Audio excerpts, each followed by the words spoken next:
2020 has been a different year for most. Okay, let's not beat around the proverbial bush here. It's been a terrible year for pretty much everybody. But one thing that kept coming up is the gaming industry. You see, developers have worked their socks off through the pandemic to keep games coming out that will give players something whilst they're stuck inside. And boy, has the medieval community really led the charge. This video was actually initially going to be based around the historical inspired games in general for the year, but every game that I came up with to add to the list was actually just set during the Middle Ages, and that's pretty much unheard of. A full set of historical games that were all based around the medieval period. So without further ado, let's get into the top 5 medieval games of 2020.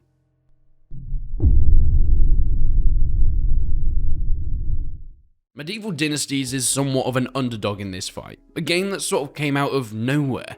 Towards the end of 2020 in September, the game was released to pretty decent fanfare. Of course, in the excitement, every strategy and historical gaming YouTuber jumped onto that bandwagon to find out what this new unforeseen game was about. And hey, it was pretty decent. The game took players into a single-player medieval world, doing quests and missions and just surviving as a peasant in times gone by. You aren't anyone special. No king, no lord, no warrior, just a man or woman trying to find their way in a harsh and unforgiving world. The map wasn't huge, but it was fit for purpose for the game that it had. The building mechanics were what you'd probably expect, nothing special, but really gave the game a Rust-type feeling. But it's the true Rust feeling that I think the game actually missed out on. It really conjured a sense of that Kingdom Come Deliverance mixed with Rust, but it didn't have the multiplayer element. And unfortunately, for this game to be higher up on my list, it needs that. Because the missions were, well, they were fine, but nothing to write home about, and getting any real connections with your NPCs and your character is going to take much more than just chopping down 50 trees to build a palisade to save your people from wolves. The game introduced planting crops, putting down plots that you could then purchase seeds from NPCs and in turn grow your relations with the surrounding towns through trading, cultivating and then selling goods. Once you had your own place to settle, you can start thinking about expanding and growing your village, raising your renown to give the opportunity to ask other people to join your settlement. NPCs that then decide they like you can then take you up on your offer, can start living, fishing, hunting, smithing or fighting alongside you. It's an awesome concept, but I have to say, not executed in the most polished way when it comes down to the nitty-gritty. Riddled with bugs and glitches, the actual efficiency of gathering NPCs to join you sometimes just doesn't quite make it worth it in the long run. But the game was something new, something different, taking the survival game concept that we had played and loved in the mid-2010s, then bringing it into a medieval setting, which attracted a very loyal audience. I would love for the developers to carry on advancing this game and maybe at some point introduce the multiplayer element, but it doesn't seem all that likely, which is why Medieval Dynasties is at the number 5 spot.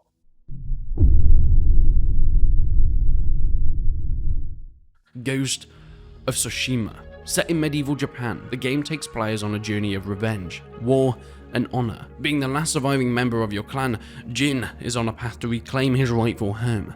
And wow, was this game hype. I remember at the E3 gameplay reveal, people were blown away, but quite rightly a bit skeptical about if what we were actually being shown was footage played in the game. It just looked too good. But it turned out it was true. And boy, was it beautiful. The graphical fidelity that they were able to reach on a console from 2013 can only really be rivaled by the likes of Red Dead 2. I guess it's easier for some. Am I right? The game was widely received as brilliant, an emotive, well-structured story with brilliant gameplay to back it up. The stealth being some of the best that we've seen for quite some time. Using retro Assassin's Creed style takedowns, the combat was immensely satisfying, cutting down enemies after enemy with slashing blades, standing off ready to do a swift slice into the attacker's throat, but there were some issues and letdowns, like horseback fighting wasn't great, but hey, it was a tiny portion of the game and you can sort of opt out most of it at the time anyway.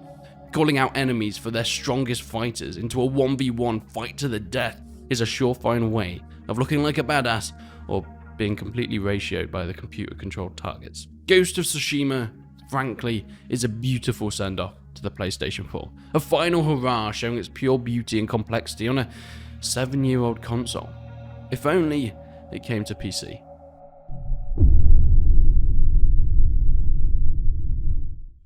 At number 3 we have, well, Crusader Kings III. Crusader Kings III is an incredible grand strategy game by, of course, Paradox Interactive. It builds upon that complex yet enjoyable experience from Crusader Kings II. CK3, though, is a game where you play as a noble house in a medieval era striving to become legendary. Throughout the game, you'll be playing as so many different characters throughout your dynasty as you live out each of their intricate lives in a rich and detailed manner. This encourages the creation of epic and often hilarious stories. Whether you want to become a great emperor who rules over the vast swathes of land or a maniacal witch coven that subverts and corrupts kingdoms and empires, Crusader Kings III offers a large array of opportunities to create a rich bloodline of full characters with great stories. The game is the platform, but the player brings that medieval world to life. It was widely received positively when it released, and it was so long awaited because CK2 was one of the most successful grand strategy games of all time. And I do think that they did expand upon the series from previous installments, especially something like Imperator Rome, which yes, was enjoyed by many, but I think most people didn't feel it lived up to that legendary Paradox status. You know, the type where you're in Stockholm Syndrome, as it angers you to no end, but you can't quite stop playing.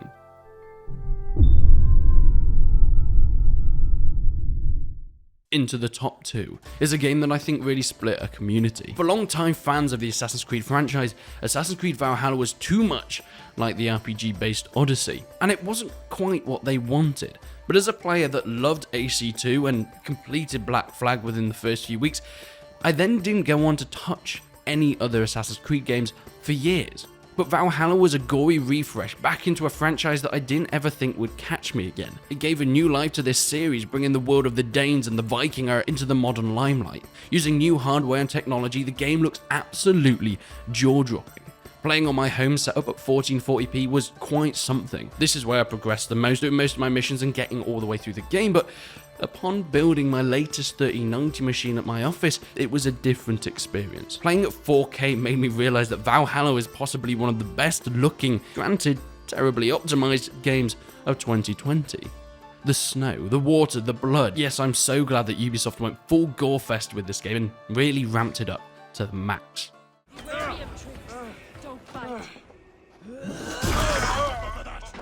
Now, don't go into this game with the hope of historically accurate portrayals of Scandinavian culture, but it's more of an action-packed Hollywood mythical look at the world that was written about in sagas of the past. The missions, however, are engaging, bringing historical faces to the screen, sometimes that have been unseen previously. The stealth, I think, is one of the most greatly improved elements that they took from past games, making it much less arcadey, but more of a luxury that only the most experienced players can pull off in most situations, or at least effectively.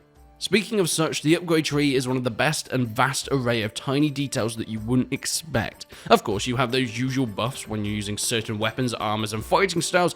You can do the normal thing like unlocking new moves and ways of approaching battles, but you also have some of the less unusual ones, like explosive corpse. I love the use of the longship throughout the game. Having your own crew that you can customize and even bring in warriors that your friends have made throughout their gameplay. It really draws some attachment to the people that are actually fighting alongside you, leading into my favorite part of the game, raiding. Honestly, I think raids are the best thing that have ever happened to the Assassin's Creed franchise. Pulling up in your boat with your lads and slaughtering a few monks for a few boxes of gold. The higher and higher levels you get, it gets continually tougher and tougher. Playing at the hardest difficulty, you really feel the jumps in raiding missions. And yes, before you ask, I am one of those people that would go up against 240 level raids when I myself am only level 50. Look, I got there in the end, but it's been infuriating. Speaking of tough, there is nothing more infuriating than the Templar lads that are just walking about. Hunting some down is fine, but the heavy ones, you know, the ones with the great helm icon when you walk near them. Jesus Christ, they make life a living hell. I for one really hope Ubisoft keep up the direction that they're going with the franchise at the moment. Whether you like it or not, they're doing something that most AAA studios don't bother with. Innovation.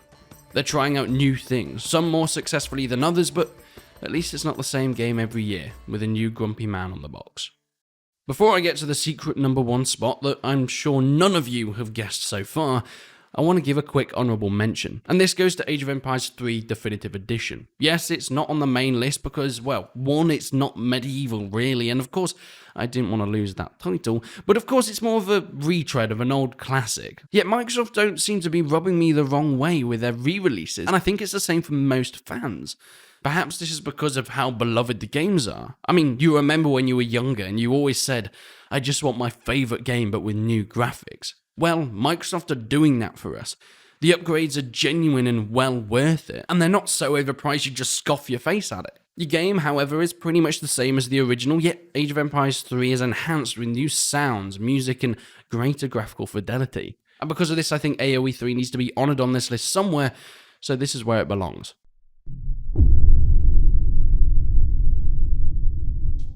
Mount & Blade 2, Bannerlord. It always has to be.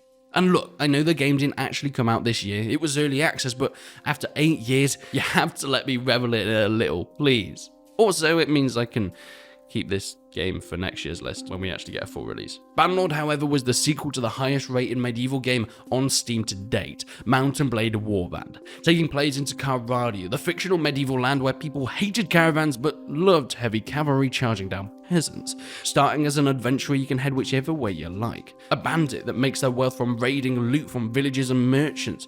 Maybe a trader yourself who takes goods across regions to sell elsewhere for better wares. Or even a lord, building an army and an empire to rival who came before and eventually marry into a family or become a king yourself with a mighty throne of blood and dead looters.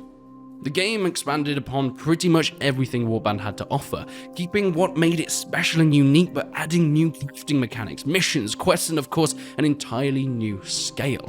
Pushing that 150 troops on the battlefield all the way to 1,000. Massive sieges to attack and defend with catapults, trebuchets, rams, and let's not forget heavy rocks that give the most satisfying head-cracking sound in any game I have come across. Is it perfect? Far from it. Especially upon release, bugs almost made me rage quit my 12-hour-long livestream, but we got through it. Patches and content updates have made it bypass anything Warband had to offer from the past. But it is the future that really excites me about Bannerlord. With modding growing now more than ever, we're already seeing incredible things that the community are making with what we have been blessed by the mighty Taleworlds. But this is still the tip of the iceberg. What is to come gives me way more hope. With the likes of Separatist Crisis, Full Invasion 3, A World of Ice and Fire, and many more modifications in development, with teams of hundreds of Mount & Blade fans, there has never been a more loyal and dedicated community. And that's why Mount & Blade 2 Bannerlord has been my favourite medieval game of 2020. Just please, Taleworlds, give us private servers. It has been a tough year for all, but I don't think anyone can say 2020 has been a bad year for gaming. However, I think 2021 could be even better. Yet that is for another video. If you have the time, you have no idea how greatly appreciated it would be for some feedback on the video and to subscribe to the channel if you've enjoyed my content. There'll be much more coming this year. But until then, I will see you in the next one.